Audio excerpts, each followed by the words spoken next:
Dia, portanto, Nacional da Consciência Negra, né? É o segundo ano que tem feriado em relação a essa data. A data já existe há muito tempo, porém, como o feriado foi do ano passado para cá, 2025, 2024 e 2025. Falar um pouquinho aí, então, sobre a importância dessa data e o motivo também de ter virado feriado. Boa tarde. Boa tarde. Importantíssima data, né? Questão de reflexão, não é nem só por causa do 20 de novembro, mas sim para dar voz, né, a essa comunidade que faz parte da construção do Brasil, que é a comunidade afrodescendente, né? Na verdade, desde Getúlio Vargas, né, que não tinha mais um feriado para se tratar sobre esse assunto, né? Nós tínhamos antes de Getúlio o 13 de maio, que hoje em dia a maioria, pelo menos no lado do acadêmico escolar, a gente não mais usa o 13 de maio como um dia que marca, né, essa transição da escravidão para a liberdade, né? Até porque não fazia sentido nenhum, né? Só a gente focar na Princesa Isabel e esquecer de todos aqueles que lutaram, né? Então se comemorava a Princesa Isabel, mas não a liberdade dos escravizados. E na época o Getúlio tirou esse feriado e colocou o Dia do Trabalho, né?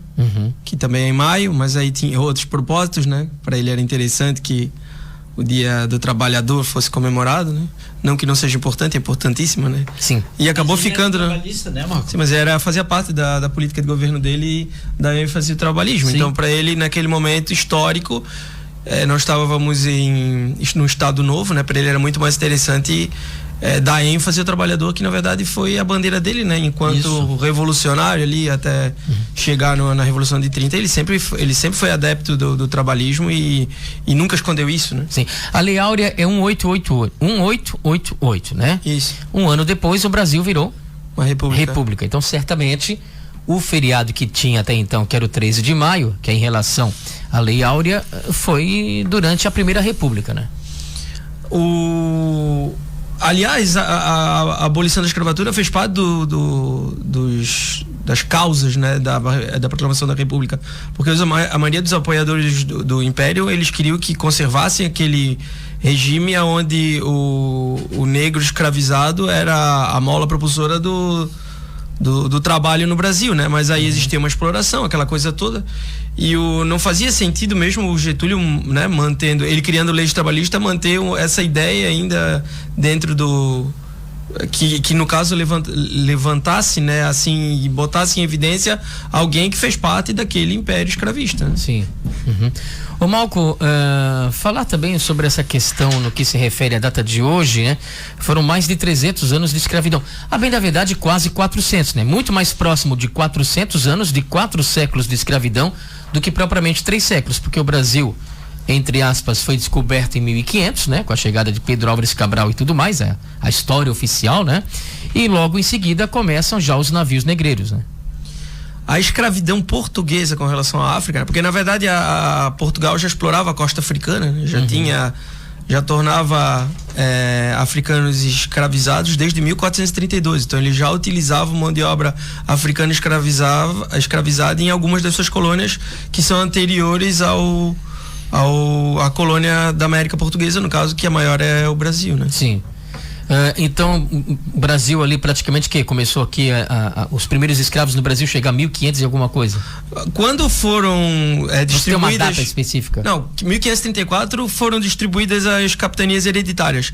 As primeiras fazendas que eram de senhores de engenhos lá em Pernambuco e depois no litoral de São Paulo, elas já tinham mão de obra escravizada, até porque o indígena foi bem complicado o português conseguir escravizar, até porque eles eram os donos da terra, eles não iam se aquietar com aquela situação, né? Agora tu pegar alguém que vem de um outro continente, longe da família, né, praticamente sem nada que motivasse ele a lutar, né? Pelo menos assim no início, uma coisa para eles também era novidade, ficaria mais fácil, né, para controlar essa mão de obra. Agora, Malco, além do índio ser o dono da terra, a própria história nos ensina, e até hoje, né, que quem trabalha é a mulher, o homem era mais da caça e pesca, e a mão de obra indígena também não se prestava para isso. Eles eram mais rebeldes e se escondiam na floresta. É isso que ele está falando, né? E exatamente isso é que forçou então trazer os negros da África, né? Já era política portuguesa fazer esse tipo de negócio, né? Eles já tinham essa mão de obra, eles não precisavam adentrar, invadir territórios para estar escravizando as pessoas como faziam na antiguidade, né? Sim. Os romanos, os gregos. Eles, no caso, já tinham essa mão de obra, eles só tiveram que transferir de algumas ilhas onde eles trabalhavam já na cana para trabalhar aqui no Brasil. É que a gente tem a falsa impressão de que isso são estereótipos, isso é complicado, inclusive isso é importante se debater na consciência negra. A gente tem alguns estereótipos ligados tanto ao indígena quanto ao africano.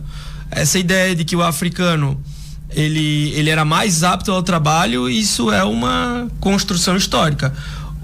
O indígena também era apto ao trabalho, tanto é que eles tinham as roças de mandioca e de outros produtos agrícolas que depois o branco se apropriou, né, ao longo da história. Mas é óbvio que era mais difícil manter o dono da terra preso do que trazer alguém que já estava preso, né? Os primeiros africanos que foram trazidos para cá, eles já eram cativos em outros locais. Então eu só tô pegando. É porque assim, gente, escravidão é... Aqui não tinha raiz para eles na época, né? As raízes deles estavam lá no continente africano. Estavam vindo de um outro continente. Não, e eles já eram cativos. Então os primeiros que vieram já eram cativos. Eles não estavam sendo capturados. Eles não eram prisioneiros de guerra como na antiguidade. Sim. Eles já eram pessoas que estavam se submetendo a essa questão de da objetificação. Eles já tinham perdido identidade, eles já não tinham mais laço parental, eles já não tinham mais laço com a terra, eles já tinham sido levados para outros locais. Uhum. Então fica muito mais fácil de submeter um cidadão desse à escravidão. Uhum. Em relação à questão dos donos do poder na época, né? Agora, o que acontece? O Pernambuco tinha uma lei que antecipou a Lei Áurea, né? Foi o estado de Pernambuco, né? Tem algumas leis que não vingaram, né? Na verdade são projetos de lei, né? E algumas práticas, porque na maioria das vezes o branco controlou as outras etnias aonde ele colonizou. Sim. Até porque ele queria obrigar todo mundo a fazer aquilo que ele queria, né? Então o europeu, o português ou qualquer outro, ou o espanhol, eles queriam que aquelas pessoas, tanto as nativas quanto aquelas que eles estavam trazendo como mão de obra, que eles fossem objeto mesmo, né? Eles fossem uma engrenagem no processo de produção. Uhum. Então, por mais que alguém tentasse modificar essa situação, é algo, como a gente falou, da distância temporal do início até a abolição é muito grande. Sim. Tá? Nós somos um país muito mais tempo escravista do que deu liberdade. E é por isso que precisa se ter um Dia da Consciência Negra para conscientizar as pessoas de que é errado tratar alguém que tem mais melanina na pele como inferior, né? Ô Marco, agora é importante você fazer uma relação no que se refere ao fim da escravidão. Através da Lei Áurea, né, Princesa Isabel, 1888, né, principalmente na região sul e também na região sudeste, né, com o fim da escravidão, o que aconteceu e quem chegou para substituir o trabalho escravo? Bom, nós temos essa situação toda que já estava sendo preparado pelo Império, né? Então já sabia-se que um dia isso ia acontecer. E o Império precisava de mão de obra, e aí eles vão fazer o branqueamento da população, né, e praticamente litorânea, para trabalhar na época no café, né, e depois outras culturas, que foi quando foi trazida a mão de obra italiana para cá. A mão de obra italiana é tão numerosa porque eles eram força motriz do Império, entre ali a passagem da escravidão à questão da abolição. Sim. E aí então, já que eu vou pagar salário, então eu pago para um branco, né? Não vou pagar para um negro, porque não foi feito nenhum trabalho por parte dos governos de qualquer instância para pegar esse negro que era cativo e transformar ele num trabalhador assalariado. Não foi feito isso. Não deram condições. Não deram condições simplesmente nenhuma. Foi uma lei assinada. Assinaram o papel e não resolveram isso. E outra coisa, foi criado várias estratégias de 1888, inclusive até o nosso período contemporâneo, para colocar aquele que é de uma cor diferente da classe dominante numa condição de inferioridade, né? A consciência negra só faz 2 anos que é feriado, mas a lei que cria, no caso, a consciência negra, ela é de 2011. Só que nenhum governo até então tinha criado esse feriado, né? Que beneficia quem? Os mais pobres, o trabalhador. Porque o dono da fábrica, ele pega folga o dia que ele quiser. Se ele quiser fazer uma viagem ou quiser ficar com a família, ele pega a hora que ele quiser. Quem na verdade depende de feriado para ter um pouquinho de lazer, e esse ano nós não tivemos nenhum feriado prolongado. Eu acho que isso aqui é o primeiro ou o segundo, se não me engano. Quem precisa do feriado é o trabalhador, não é o dono, o empregador, né? E assim, gente, e a questão, vão reclamar, mas para que consciência negra? Consciência não tem cor. Consciência não tem cor. Até o momento que a gente é um país com desigualdade social, quem não está tendo nenhum privilégio com nada é justamente aquele que ainda continua com o maior número de melanina na pele, que é aquele que é negro, que é aquele que é preto, tá? E aí é uma data importante para reflexão. Foi importante ser feito feriado, na minha concepção, né? Já teve feriado para tanta bobagem, já no Brasil nós já tivemos feriado até por causa da Revolução Francesa, né? A Revolução Francesa já teve feriado. Aí assim. Nós temos um feriado que não tá na lei, mas o do carnaval, que é pro pessoal se divertir, nada contra, e aqui não quero que ninguém me jogue pedra agora. E é um feriado. Carnaval não é feriado. Né? Não, mas se faz. O ponto facultativo acaba. Se fazia, né? Agora não se faz mais. Em alguns lugares não, em outros sim, né? Isso é controvérsia. Se faz aonde quer girar a economia. Sim, é o que eu ia falar agora. O carnaval lá na Bahia, né? Lá em Salvador. Quem vai para Salvador? É o pessoal do Sul e do Sudeste para pular o carnaval. Não é verdade? Gente, os feriados, eles movimentam a economia de alguma forma. Claro. E dão uma folguinha para quem tem o trabalho extenuante. Se não fosse feriado, eu não tava aqui. Eu teria que estar lá na escola, eu tenho que cumprir minhas obrigações. Eu não poderia estar aqui debatendo isso com vocês, né? E não é só eu. Várias pessoas têm essa situação de que tem que cumprir certinho. Então, não quer dizer que feriado O pessoal da praia adora feriadão. Com certeza. Claro. Movimenta a economia de lá. Alguns vão trabalhar no feriado. Evidente. É assim que funciona. Mas com certeza o patrão não vai. Raríssimos. E, gente, quando eu falo patrão aqui, eu não tô falando do dono da padaria lá perto de casa. Eu tô falando daquele cara que é empresário de vulto. Empresário que é o dito rico, né? Porque o cara que tá lá do lado da tua casa que tem padaria, ele não é rico. Ele precisa trabalhar que nem eu, que nem o Juliano, que nem o seu Moacir, né? E esse não faz feriado. O Malco, agora falar sobre a questão de um tema que também vem à voga em relação a esse Dia Nacional da Conscientização, né? Que é a questão do racismo estrutural. Então, já dentro do que nós vínhamos conversando, a questão do racismo estrutural é um problema nosso. É um problema. Quantas notícias vocês estão levantando aí, e a imprensa em todos os dias, né, com relação à questão de cor de pele, né? A pessoa, porque tem a pele clara, acha que ela é melhor que a outra que tem a pele escura. Então pega essa pessoa, manda ela para os Estados Unidos para ver se lá ele é branco. Né? Ele fala que aquele ali é latino. Latino não é branco para eles, né? Mas eu sou descendente. Mas o americano, ele discrimina o próprio branco. Né? Por isso que eu tô falando. Nas Olimpíadas, por exemplo, a gente vê os testemunhos dos atletas, Marco, né? Isso aí, questão estrutural, como você está focando. A gente vê que o próprio americano, ele olha para outros países, eles olham com desdém, né? Porque se coloca naquela. A gente vê isso, a opinião dos atletas que transmitem, né? Lá dentro das Olimpíadas, né? Bom, assim, se tu pegar dado estatístico que envolve a população negra, eu não estou falando nem preta, porque preto seria aquele que teria os seus antepassados, todos eles vindo da África. Certo. Aqui no Brasil nós somos maioria negra. O IBGE chama de pardo, mas é negro, aquela pessoa é negra, e não tem nada errado de falar isso. Se teu colega, ele diz que ele é pardo, então corrige ele, diz assim, não, tu não é pardo, tu é negro. Tu tem uma miscigenação na tua composição étnica. Tu fosse composto por um monte de etnia. Inclusive nós, né, Juliano? Quem é que me garante que os meus antepassados não andaram tendo filho com indígena ali? Eu não tenho como garantir isso, né? Então, assim,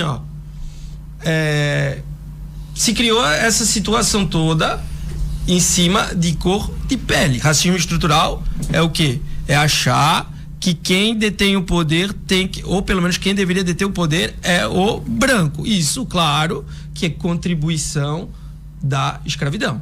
Agora, voltando nos dados estatísticos, se tu pegar qualquer dado estatístico do Brasil, nem vamos sair daqui, que aqui aí a conversa vai longe. Vai estar dizendo, tu vai chegar à conclusão que eu já cheguei.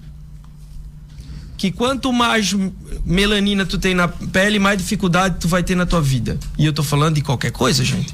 Eu estou falando desde do acesso à educação, à saúde, à assistência social, a um bom emprego, né? Porque assim, ó, gente, são histórias e muitas histórias de quantas crianças foram tratadas diferente dentro de uma escola.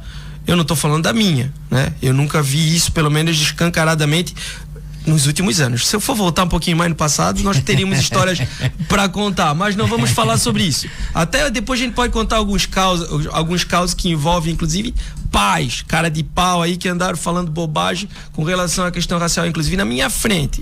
Mas vamos lá. Na questão do acesso à saúde, muitas vezes, que nem vou pegar o caso de São João Batista, muitas pessoas vieram de outros estados. Muitas pessoas que vieram de outros estados não são brancas. Tu ainda é branco, né, Moacir? Agora, se tu chegar lá na turma que veio do norte e perguntar para eles como é que é a vida deles para acessar o poder público, eles não têm amigo no poder público que nem nós temos. Eles não têm alguém que pode orientar. Eu não estou falando nem de ajudar, eu não estou falando de corrupção. Eu estou falando de orientação. Ele não vai ter a mesma orientação que eu tenho, que o Juliano tem, que o seu Moacir tem, que muitos de vocês estão ouvindo a gente tem. Ele vai passar mais dificuldade. Sim. E quanto mais escura for a cor da pele dele, mais sorte ele precisa ter. Ponto. Isso não sou eu que estou dizendo. Isso são dados estatísticos. E agora teve esse caso, inclusive eu sou havaiano e eu fiquei muito triste do que foi feito com aqueles torcedores do Remo lá na ressacada. Pra que fazer um negócio daquele? Agora eu me lembro, essa pessoa que fez isso, quando ela chega em casa, ela consegue dormir? Porque eu não conseguiria. E assim, não é uma discussão por futebol, porque o Avaí é melhor que o Remo. Não, ali não tem nada a ver com futebol. O Avaí é melhor que o Remo. Isso aí o futebol claro, apenas foi, 3-1. O futebol foi apenas o palco. Foi o palco. Então a pessoa acha que no campo de futebol ela pode fazer o que ela quer. Quantos casos de racismo no futebol nós temos aí acontecendo toda semana? A Argentina, que é um país extremamente racista, que inclusive eles fizeram políticas de extermínio com o negro, inclusive durante a ditadura, tá? Durante a ditadura muitos negros sumiram na Argentina. Porque era a época que podia sumir com as pessoas, né? E tem gente que defende ditadura ainda. Tu não encontra argentino negro. E eles receberam tantos escravizados quanto nós. E onde é que estão? E onde é que está essa gente? Pois é. Guerra do Paraguai foi utilizada para exterminar negro, gente.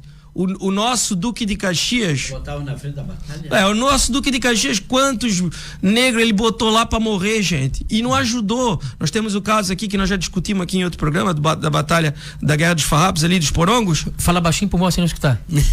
Batalha dos Porongos, Moacir. Sim. A Revolução Farroupilha, a Revolução da Elite Gaúcha. Acabaram com os negros E eles na eram Batalha dos Porongos. Meu avô bem mais antigo e nos relatos contando história, né? Meu avô morreu com 90 anos e já faz uns quase 40. Então, Malco, né? Como eles chegavam simplesmente e te pegavam, tu ia lá na marra e pega aqui um fuzil lá daqueles antigos, né? Daquelas garruchas lá e vai pra guerra e não tinha escolha. E se não fosse, eles matavam ali mesmo. E tem várias batalhas dos Porongos sendo travadas diariamente no Poder Judiciário, dentro de uma empresa, né? Gente, estudo para um negro não garante para ele privilégio. Um branco já garante. Ou pelo menos, né, teoricamente garante. Agora, será que esse negro vai conseguir chegar? Quantos ministros? A gente fala tanto desse STF, estão preocupados com o Xandão. Vocês já pararam para pensar? Quantos negros já passaram por lá? Só decidindo a vida de todo mundo? O Joaquim lá, o Joaquim Barbosa, Joaquim Barbosa. Que até saiu cedo, né? Ele poderia ter ficado mais tempo. É o mesmo caso se debate com relação às mulheres. Quantas mulheres tem no STF? Só a Carmen Lúcia? Não tem mais, gente. Então, assim, são as pessoas que estão decidindo a nossa vida. Então, isso tudo ali... Isso que vem isso é racismo estrutural, gente. Isso é racismo. Isso que é racismo estrutural. Sendo construído ou conquistado, Michael, agora, né? Porque antes aí não tinha ninguém mesmo, né? Agora se cita aqui, fulano tem 4 aqui, tem 3 lá, mas ainda é a discriminação. Mas vem por causa da história, porque o começo, a raiz de tudo está lá, Malcolm, né? Você professor de história, não sou eu que vou te ensinar. Ele é doutorando em história, né? Mas assim, tá tudo lá no começo, porque quando foi feita a lei áurea da abolição, foi libertar, mas eles continuaram tão escravos quanto antes. Sim, de outras maneiras.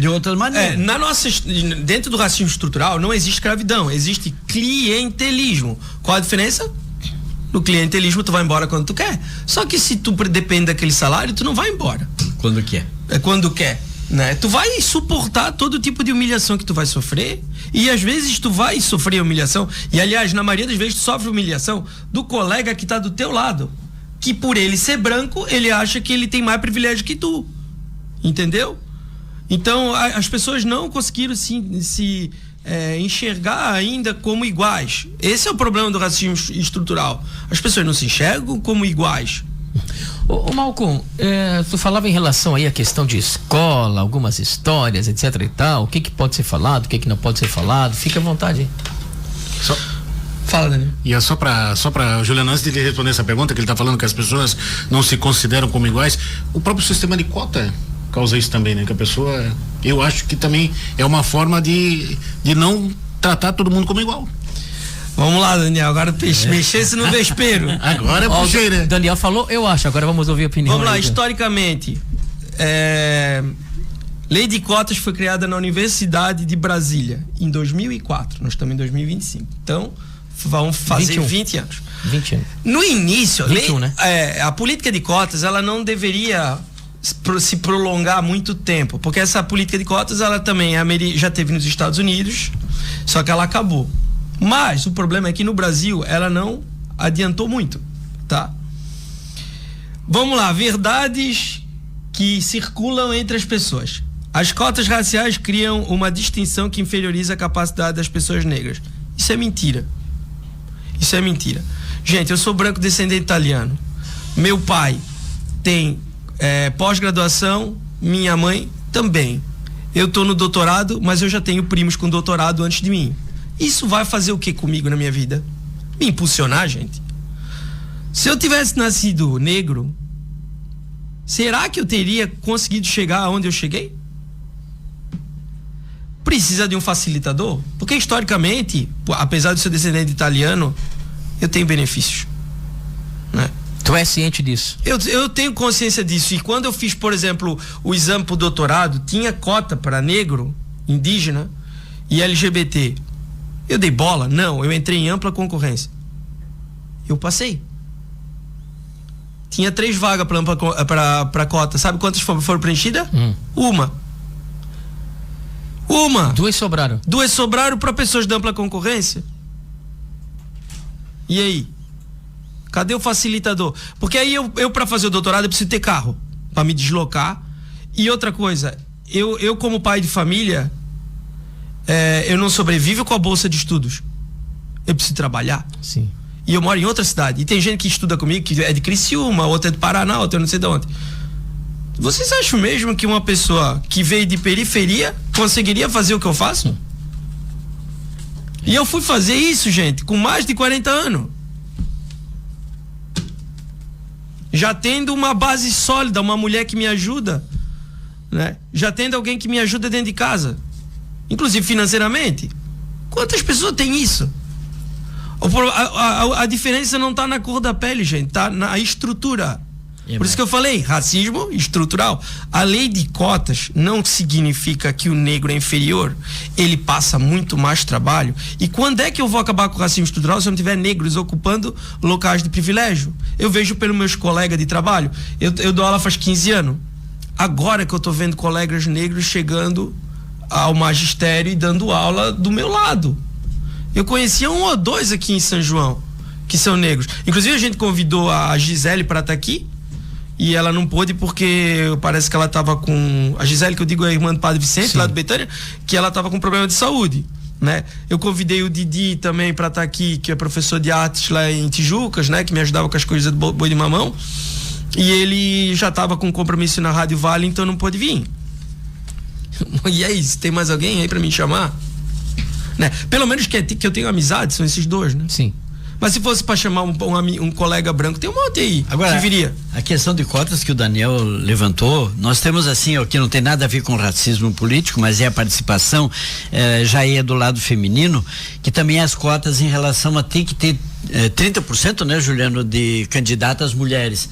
E muitas vezes, Marco, os partidos põem ali pessoas que são só laranja. porque a lei obriga, sabe? Então tem que ter mulheres ali, vai lá, põe ela, não participa e não faz campanha. Tem a reação ali, será que a pessoa que vai estar naquela cota, ela não tem o dinheiro suficiente para fazer, não consegue chegar lá, tá ali só para cumprir tabela, mas não tem o apoio, não conseguiu fazer, como tu disse, né? Ele não tem estrutura, por isso que fala. Não tem estrutura, né? Ele não tem estrutura. Mas assim, eu tenho uma colega no pós-doutorado que é negra, e de muito orgulho, porque ela sempre me ajuda. Pra mim é uma das mentes mais brilhantes que eu já trabalhei lá dentro dos laboratórios da UDESC, tá? O nome dela é Carla. Ela é negra. Ela é lá do Ribeirão da Ilha. Só que ela é mais... Se ela não é mais velha que eu, mas ela tá batendo ali, ó. Ela chegou, demorou também, né? Mas ela tava mais perto da universidade. Ela já era professora efetiva do Estado. Ela já teve que passar por algumas situações para ela chegar, e aí ela entrou. E eu te garanto que a nota dela é bem maior que a minha no acesso. Mas aí é aquela história, foi uma pessoa negra que lutou e conseguiu alcançar aquilo que para os outros é mais fácil. Só que, gente, isso aí é 1 em 1 milhão. É exceção. É uma exceção, tá? Assim, ó, se eu não tivesse essa política de cota, eu não defendo eternamente isso. Eu acho que vai defende como um processo de transição. Era para dar um passo, mas não. É um passo. É uma política que podia ter sido feita quando acabou a escravidão. E eu tô falando do mercado de trabalho, precisava ser para a universidade. Tá? Até porque naquele tempo a universidade era o direito ou medicina, né? É necessário o sistema de cotas para que se inicie um processo de inclusão das populações vulneráveis que, por questões sociais e raciais, historicamente não possuem acesso a muitos espaços, como as universidades. Eu digo toda vez para os meus alunos, não sejam contra as cotas, porque vocês são alunos de escola pública. 50% das cotas da UDESC e da Universidade Federal de Santa Catarina são para vocês. Não interessa a cor da pele de vocês, porque vocês também não têm privilégio. Agora, uma criança que está lá no Sene ou lá no CAU e na Univale, eu sei porque minha irmã estudou no CAU, tá? A vida deles é mais fácil. Certeza. A vida deles é mais fácil, porque eu tô lá dando aula para 30 alunos na escola pública. Aqui em São João vão mais ou menos nessa proporção. 15 querem estudar, 15 estão ali obrigados. Que já é um outro problema social que tem a ver com estrutura. Tá? E desses 15, a maioria deles são de pele negra, dos que não querem estudar. Ah, mas porque as famílias não... Gente, vocês foram lá ver como é que é a família dessas crianças? Será que é a mesma estrutura dos outros 15 que querem estudar? Porque o meu filho é de escola pública e vai terminar na escola pública. Só que ele lá em casa, ele tem exemplo do pai e da mãe que estudam, tá? Tanto eu como a minha mulher estudam. Meu pai estudou, minha mãe estudou, minha irmã estudou, meus primos estudaram. Meu filho vai estudar, isso é automático, seja na escola pública ou na escola particular. As pessoas não têm consciência disso. Isso é um fator motriz, motiva, tá? E outra coisa, nós, pela lei, nós deveríamos ser todos iguais, como muita gente fala. Tá, mas a lei para favorecer o negro, mas nós somos iguais. Nós somos iguais no papel, gente. No dia a dia nós não somos iguais. Em alguns momentos eu também fui inferior a alguém por causa da nossa sociedade, que quem construiu foi essa gente lá do Império, essa gente que veio da Europa e construiu isso tudo ali, né? Que moravam nas capitais. E não chegamos a ser, professor, ter aquilo lá da idade bem antiga dos párias, né? Não sei qual é a sociedade, se era gregos. Os hindus. Os hindus, né? Que tinha os párias, que tu não pode mudar de casta social. Exatamente. Ali tu nem sequer, mesmo que tu queira se projetar e trabalhar, tu tem que ficar dentro da sua casta social, né? Os párias ou Dalits, lá que é da cultura hindu, eles são, como tu falasse, uma classe social sustentada por uma religião, que é um outro problema nosso que atrapalha o africano. Já fala sobre isso já. Tá.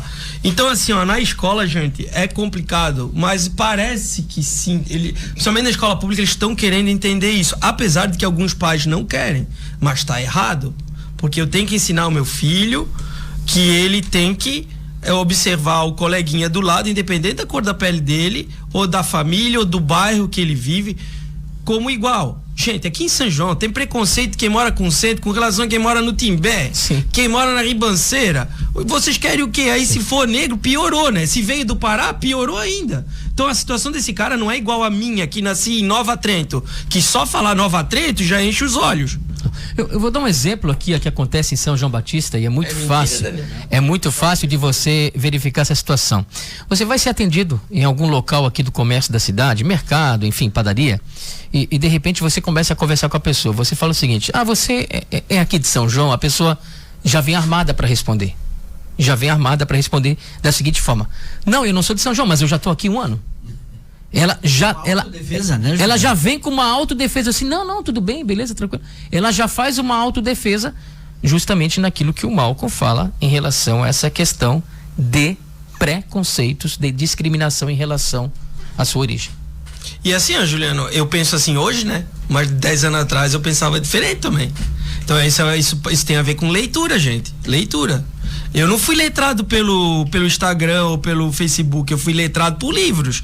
Então é um outro perigo que a gente tem por ali, porque se eu sou racista e eu acesso conteúdo racista nas minhas plataformas sociais, eu serei eternamente racista, porque ela vai me alimentar de ódio. E isso está causando problema para nossa sociedade. O letramento digital. E esse é muito. E aí vem todas essas fake news, Juliano César, todas as porcarias que tem na rede social, e a pessoa acaba colocando dentro de si aquilo como uma verdade, né? Sim, é o tal problema do estereótipo. Estereótipo é uma coisa que tu cria para um grupo que na verdade tu nem conhece. Italiano é miséria. Quantas vezes que eu já escutei isso? Não que eu não seja miséria, tá, gente? Eu sou. Mas não, mas é um estereótipo. Sei, mas tem italiano que não é miséria? É verdade. Tem italiano que não é miséria, mal? Tem. É a regra ou a exceção daí? Eu não vou falar isso, que isso aí eu tô aqui me contradizendo. Mas gente, é complicado. Tem gente escutando nós aí que deve estar dizendo, daquele professor comunista. Eu morei. Porque eu tô falando uma coisa que ele não concorda. Entendeu? Morei em região que tem lá no Rio Grande do Sul colônias alemãs, um distrito é totalmente alemão e o outro é totalmente italiano, certo? Sim. Chapada lá tem a linha Westfalen, por exemplo, é só italiano. A linha Lambari é só alemães, né? Então e piada, né? Aquelas piadas tradicionais da miséria, que o alemão é burro, que faz as coisas erradas, aquela coisa toda, né? E fazer parte do folclore, se bem que hoje tá complicado. Das piadas em relação aos alemães, Moacir, que eu lembro, não é que o alemão era burro, era teimoso, é diferente. Também, né? também. Não, mas os italianos também tem essa fama de teimoso. Tem, mas esses são estereótipos. Nesse caso, a gente leva na brincadeira, mas assim. Do alemão tem aquela brincadeira do teimoso, Michael. Como é? Fulano, teimoso é quem teima com o alemão. Ah, sim. Não, mas assim, isso ainda a gente leva na brincadeira, gente. Agora tu imagina, tu tá ali trabalhando e aí alguém, qualquer pessoa, pode ser o Juliano, fez uma coisa errada e o Daniel grita assim: só serviço de negro ali. Isso é serviço de negro. Cara, isso aí deve doer tanto na pessoa, na alma da pessoa que tá do lado, que é negra e que não fez nada. Isso só dói pra quem? Só porque só sente pra quem realmente é. Mas já vem da religião, Marco. A própria religião, seja ela católica, seja evangélica, né? Por exemplo, cantos de igreja: alvo mais que a neve, serei, porque o pecado. Gente. Aí o pecado é negro. Qual é a cor do pecado, gente? Qual que é a cor do pecado? Para, né? Isso aí é uma situação que vem. Isso faz parte do racismo estrutural, né? Porque tu não vai dizer pra uma pessoa branquinha que ela tem a cor do pecado. Mas por quê? Mas aí as pessoas param pra sentar, pra refletir sobre o que ela tá falando. Por que da cor do pecado é tão ruim, professor? Gente, pecado é uma coisa ruim, já começa por aí, né? Se é da cor do pecado, é uma coisa ruim. Então, quer dizer, o senhorzinho que tinha uma escrava bonita queria dar uma deitadinha diferente. Aí o que acontece? Ele pegava a escravinha lá pra namorar, certo?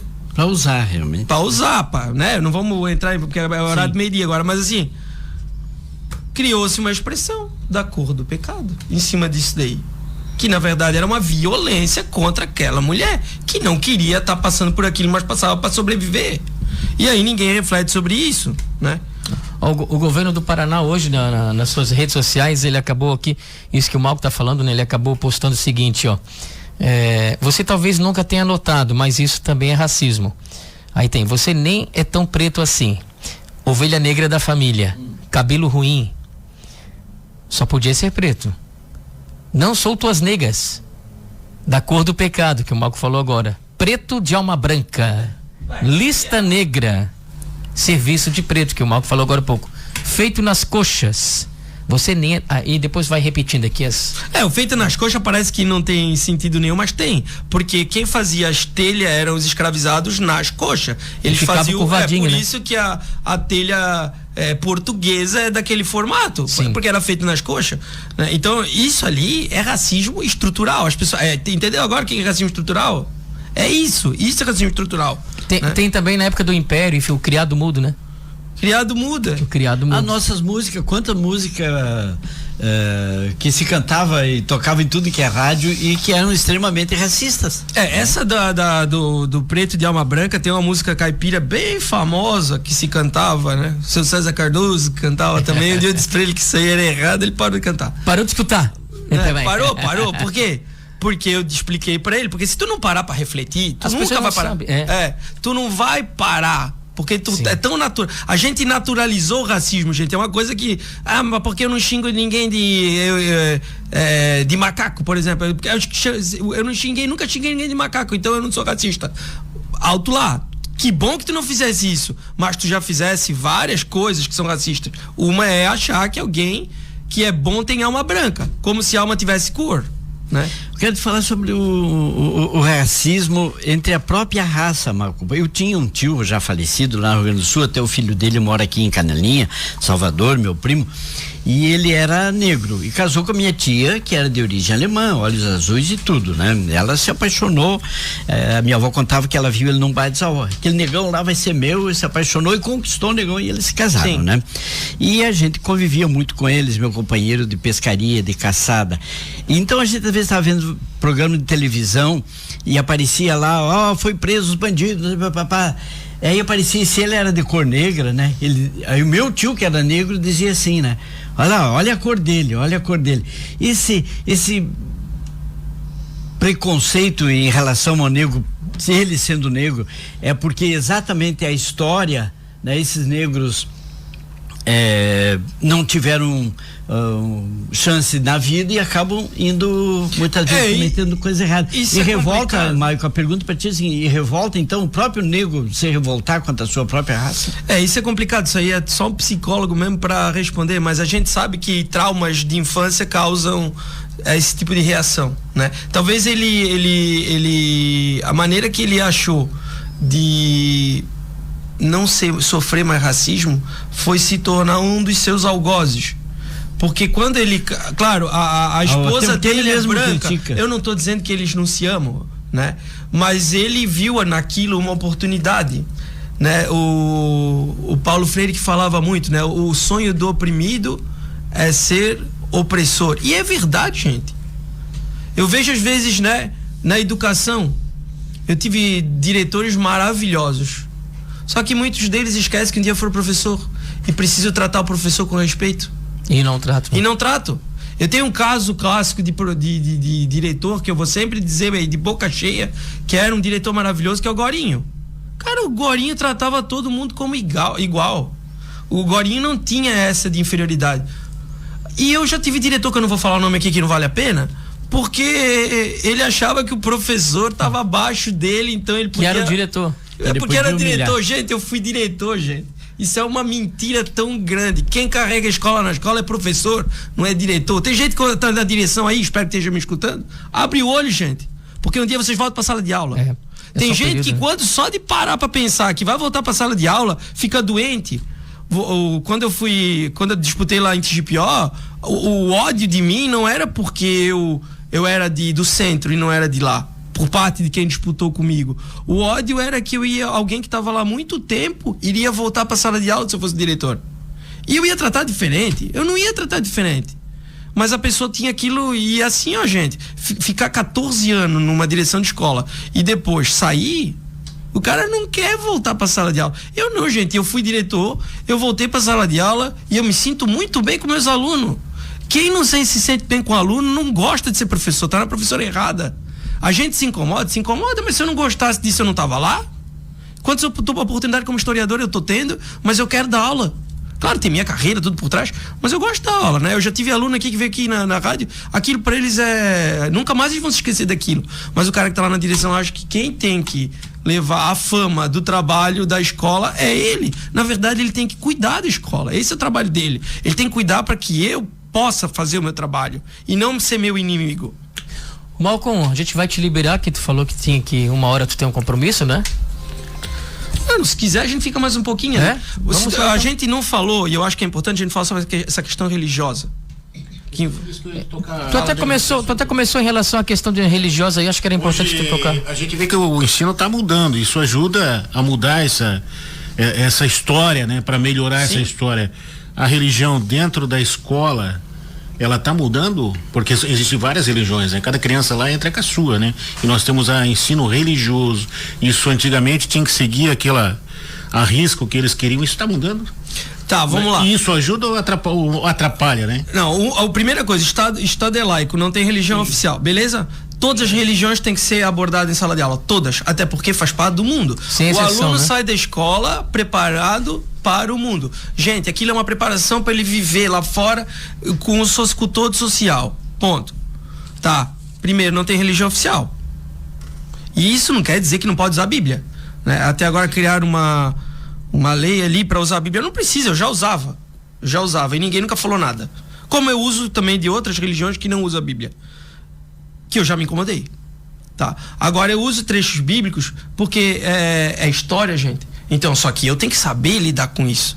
Eu não posso achar que tudo que está escrito na Bíblia é verdade, ou que tudo que está na Bíblia é o que todo mundo tem que cumprir. Isso depende da visão de mundo de cada um, certo? Então, assim, ó, eu tenho um conteúdo curricular do 7º ano que é as reformas religiosas do século XVI. Uhum. Então, ali tu ensina para o aluno a diferença do protestantismo, que inclui a igreja evangélica, e o catolicismo. Fechou? E por que eu não posso falar de Umbanda? Que é uma religião afro, né? Aí vamos lá. Mas é coisa do diabo. Quem te disse? Jesus falou de diabo? Daniel, tu que vai mais pra igreja que eu. Olha, a Bíblia, é por isso que eu digo essa da pergunta, né? Que cada religião, principalmente a criança, ela entra e na escola, às vezes algumas se sente constrangida de fazer de outra religião, e de outra religião também, isso fica esse peso, né, na cabeça de muitas crianças. E eu queria saber, é isso mesmo, isso é difícil para isso, e ajuda a pessoa a tirar esses, como é que se diz, esse preconceito, né? Sim. Que está acontecendo, né? Porque assim, gente, nenhuma criança chega na escola racista se não tenha gente dentro de casa racista. Não interessa quem, mas tem alguém. Com relação ao preconceito religioso é igual, gente. Então, assim, ó, a pessoa que frequenta a igreja católica e a igreja evangélica tem muita coisa em comum, mas tem coisa diferente. Então, se o católico cultua santo, ele não tá fazendo nada de errado, certo? Eu sou católico, mas também, se não fosse, eu ia pensar da mesma forma. Inclusive, o catolicismo salvou muito o africano de praticar suas crenças por causa do sincretismo, né? Para quem não sabe o que é sincretismo, é uma religião que se apropria de um ritual ou de alguma coisa cultural da outra e traz para sua.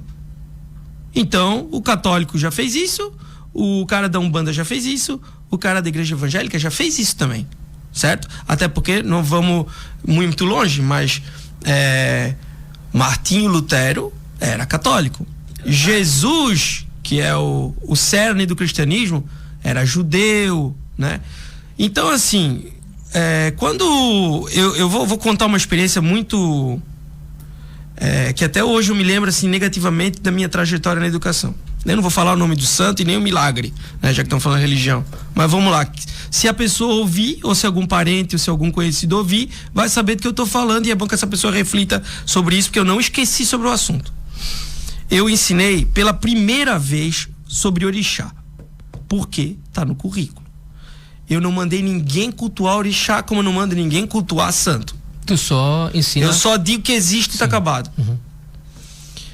Religião, seja lá qual for, ela não veio pro mal, ela veio pro bem. Essa ideia da palavra religião é trazer o bem, fazer o bem, não interessa como, e nem usando que ritual ou que situação que tu traga da tua igreja, né? Então, eu trabalhei o orixá como se ele fosse, numa ideia tipo o católico tendo santo. Sim. Que faz, só que o orixá, ele é uma forma física que a pessoa de matriz que participa de religião de matriz africana enxerga a natureza. Sim. Certo? Então o cristão vai dizer, o judeu vai dizer que Deus criou tudo. Deus está acima de tudo. Então ele é a própria natureza. Então ele estaria presente na natureza. Quem é da matriz africana vê isso de uma outra forma. Ele acha que existem várias entidades, que seriam os orixás, que fazem esse trabalho que Deus está fazendo. Uhum. E é claro que eles têm, como os gregos tinham, os romanos tinham, como os persas tinham, como várias religiões que a gente chamava de religião pagã, tinham um acima de todos. Então eles também teriam Oxalá. Uhum.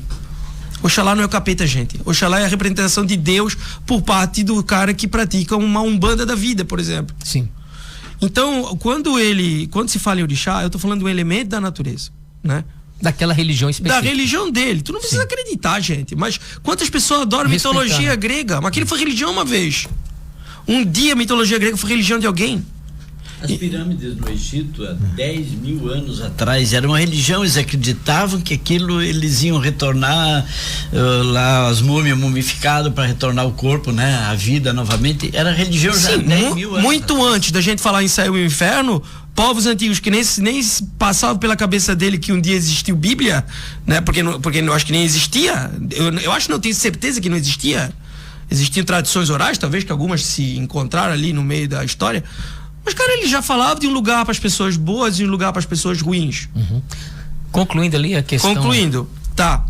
Gente, eu não tava mandando ninguém acreditar no que eu tava falando e nem tava dizendo que o teu filho tinha que... mandando o teu filho pro inferno ou pra junto do capeta, coisa desse tipo, né? E outra coisa, ensinar coisa de gente preta, que nem esse cidadão falou, não é fazer nada de ruim. É só integrar a cultura africana, a pluralidade da nossa cultura brasileira, que é muito rica, e eu não posso descartar nenhuma coisa. O cara que quebra um santo, o cara que destrói um terreiro de Umbanda, é igual para mim.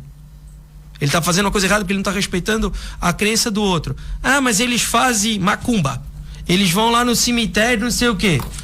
Todos? E o que é macumba pra ti? Porque se tu fala pra uma pessoa da Umbanda que tu vai pra missa e que tu passa por aquele ritual litúrgico todo para tomar a comunhão, que a gente repete toda a missa, ele não vai entender por que eu faço isso. Eu sei por que eu faço, porque eu fui criado no catolicismo, mas ele não vai entender.